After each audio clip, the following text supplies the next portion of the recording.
شروع اللہ کے نام سے جو رحمان و رحیم ہے۔ اے نبی، ہم نے تم کو کھلی فتح عطا کر دی تاکہ اللہ تمہاری اگلی پچھلی ہر کوتاہی سے درگزر فرمائے اور تم پر اپنی نعمت کی تکمیل کر دے اور تمہیں سیدھا راستہ دکھائے اور تم کو زبردست نصرت بخشے۔ وہی ہے جس نے مومنوں کے دلوں میں سکینت نازل فرمائی تاکہ اپنے ایمان کے ساتھ وہ ایک ایمان اور بڑھا لیں۔ زمین اور آسمانوں کے سب لشکر اللہ کے قبضہ قدرت میں ہیں اور وہ علیم و حکیم ہے۔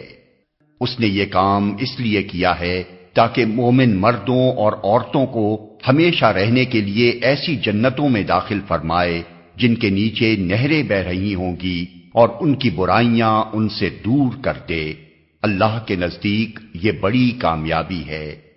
اور ان منافق مردوں اور عورتوں اور مشرک مردوں اور عورتوں کو سزا دے جو اللہ کے متعلق برے گمان رکھتے ہیں۔ برائی کے پھیر میں وہ خود ہی آ گئے ہیں۔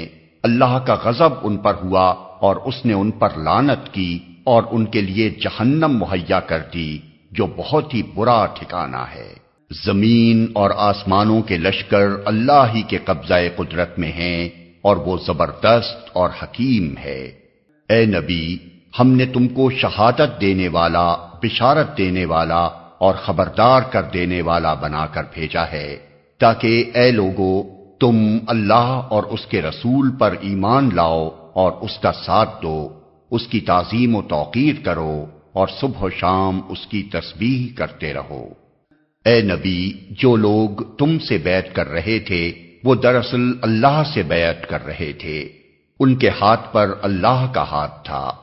اب جو اس عہد کو توڑے گا اس کی عہد شکنی کا وبال اس کی اپنی ہی ذات پر ہوگا، اور جو اس عہد کو وفا کرے گا جو اس نے اللہ سے کیا ہے، اللہ عنقریب اس کو بڑا اجر عطا فرمائے گا۔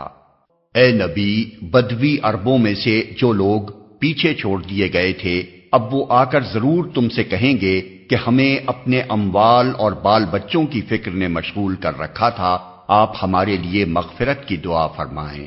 یہ لوگ اپنی زبانوں سے وہ باتیں کہتے ہیں جو ان کے دلوں میں نہیں ہوتی۔ ان سے کہنا، اچھا یہی بات ہے تو کون تمہارے معاملے میں اللہ کے فیصلے کو روک دینے کا کچھ بھی اختیار رکھتا ہے اگر وہ تمہیں کوئی نقصان پہنچانا چاہے یا نفع بخشنا چاہے؟ تمہارے اعمال سے تو اللہ ہی باخبر ہے، مگر اصل بات وہ نہیں ہے جو تم کہہ رہے ہو، بلکہ تم نے یوں سمجھا کہ رسول اور مومنین اپنے گھر والوں میں ہرگز پلٹ کر نہ آ سکیں گے، اور یہ خیال تمہارے دلوں کو بہت بھلا لگا اور تم نے بہت برے گمان کیے اور تم سخت بدباطن لوگ ہو۔ اللہ اور اس کے رسول پر جو لوگ ایمان نہ رکھتے ہوں ایسے کافروں کے لیے ہم نے بھڑکتی ہوئی آگ مہیا کر رکھی ہے۔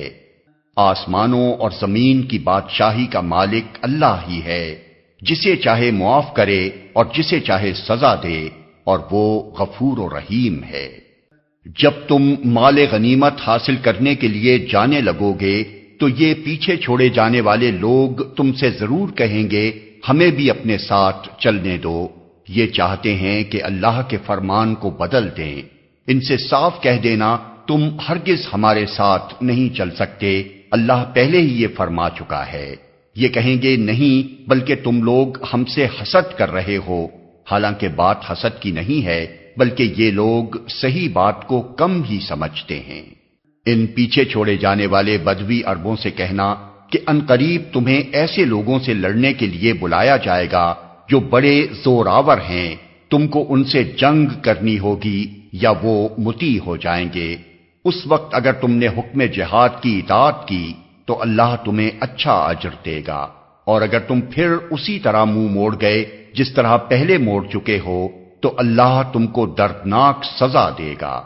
اگر اندھا اور لنگڑا اور مریض جہاد کے لیے نہ آئے تو کوئی حرج نہیں، جو کوئی اللہ اور اس کے رسول کی اطاعت کرے گا اللہ اسے ان جنتوں میں داخل کرے گا جن کے نیچے نہریں بہہ رہی ہوں گی، اور جو منہ پھیرے گا اسے وہ دردناک عذاب دے گا۔ اللہ مومنوں سے خوش ہو گیا جب وہ درخت کے نیچے تم سے بیعت کر رہے تھے، ان کے دلوں کا حال اس کو معلوم تھا، اس لیے اس نے ان پر سکینت نازل فرمائی، ان کو انعام میں قریبی فتح بخشی اور بہت سا مال غنیمت انہیں عطا کر دیا جسے وہ عنقریب حاصل کریں گے۔ اللہ زبردست اور حکیم ہے۔ اللہ تم سے بکثرت اموال غنیمت کا وعدہ کرتا ہے جنہیں تم حاصل کرو گے۔ فوری طور پر تو یہ فتح اس نے تمہیں عطا کر دی اور لوگوں کے ہاتھ تمہارے خلاف اٹھنے سے روک دیے تاکہ یہ مومنوں کے لیے ایک نشانی بن جائے اور اللہ سیدھے راستے کی طرف تمہیں ہدایت بخشے۔ اس کے علاوہ دوسری اور غنیمتوں کا بھی وہ تم سے وعدہ کرتا ہے جن پر تم ابھی تک قادر نہیں ہوئے ہو، اور اللہ نے ان کو گھیر رکھا ہے۔ اللہ ہر چیز پر قادر ہے۔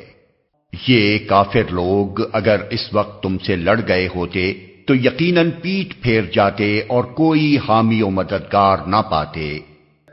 یہ اللہ کی سنت ہے جو پہلے سے چلی آ رہی ہے، اور تم اللہ کی سنت میں کوئی تبدیلی نہ پاؤ گے۔ وہی ہے جس نے مکہ کی وادی میں ان کے ہاتھ تم سے اور تمہارے ہاتھ ان سے روک دیے، حالانکہ وہ ان پر تمہیں غلبہ عطا کر چکا تھا، اور جو کچھ تم کر رہے تھے اللہ اسے دیکھ رہا تھا۔ وہی لوگ تو ہیں جنہوں نے کفر کیا اور تم کو مسجد حرام سے روکا اور ہدی کے اونٹوں کو ان کی قربانی کی جگہ نہ پہنچنے دیا۔ اگر مکے میں ایسے مومن مرد و عورت موجود نہ ہوتے جنہیں تم نہیں جانتے، اور یہ خطرہ نہ ہوتا کہ نادانستگی میں تم انہیں پامال کر دو گے اور اس سے تم پر حرف آئے گا، تو جنگ نہ روکی جاتی۔ روکی وہ اس لیے گئی تاکہ اللہ اپنی رحمت میں جس کو چاہے داخل کر لے۔ وہ مومن الگ ہو گئے ہوتے تو اہل مکہ میں سے جو کافر تھے ان کو ہم ضرور سخت سزا دیتے۔ یہی وجہ ہے کہ جب ان کافروں نے اپنے دلوں میں جاہلانہ حمیت بٹھا لی تو اللہ نے اپنے رسول اور مومنوں پر سکینت نازل فرمائی اور مومنوں کو تقوی کی بات کا پابند رکھا کہ وہی اس کے زیادہ حقدار اور اس کے اہل تھے۔ اللہ ہر چیز کا علم رکھتا ہے۔ فی الواقع اللہ نے اپنے رسول کو سچا خواب دکھایا تھا جو ٹھیک ٹھیک حق کے مطابق تھا۔ انشاءاللہ تم ضرور مسجد حرام میں پورے امن کے ساتھ داخل ہوگے، اپنے سر منڈواؤ گے اور بال ترشواؤ گے اور تمہیں کوئی خوف نہ ہوگا۔ وہ اس بات کو جانتا تھا جسے تم نہ جانتے تھے، اس لیے وہ خواب پورا ہونے سے پہلے اس نے یہ قریبی فتح تم کو عطا فرما دی۔ وہ اللہ ہی ہے جس نے اپنے رسول کو ہدایت اور دین حق کے ساتھ بھیجا ہے تاکہ اس کو پوری جنس دین پر غالب کر دے، اور اس حقیقت پر اللہ کی گواہی کافی ہے۔ محمد اللہ کے رسول ہیں، اور جو لوگ ان کے ساتھ ہیں وہ کفار پر سخت اور آپس میں رحیم ہیں۔ تم جب دیکھو گے انہیں رکوع و سجود اور اللہ کے فضل اور اس کی خوشنودی کی طلب میں مشغول پاؤ گے۔ سجود کے اثرات ان کے چہروں پر موجود ہیں جن سے وہ الگ پہچانے جاتے ہیں۔ یہ ہے ان کی صفت تورات میں، اور انجیل میں ان کی مثال یوں دی گئی ہے کہ گویا ایک کھیتی ہے جس نے پہلے کوپل نکالی، پھر اس کو تقویت دی، پھر وہ گدرائی، پھر اپنے تنے پر کھڑی ہو گئی۔ کاشت کرنے والوں کو وہ خوش کرتی ہے تاکہ کفار ان کے پھلنے پھولنے پر جلیں۔ اس گروہ کے لوگ جو ایمان لائے ہیں اور جنہوں نے نیک عمل کیے ہیں، اللہ نے ان سے مغفرت اور بڑے اجر کا وعدہ فرمایا ہے۔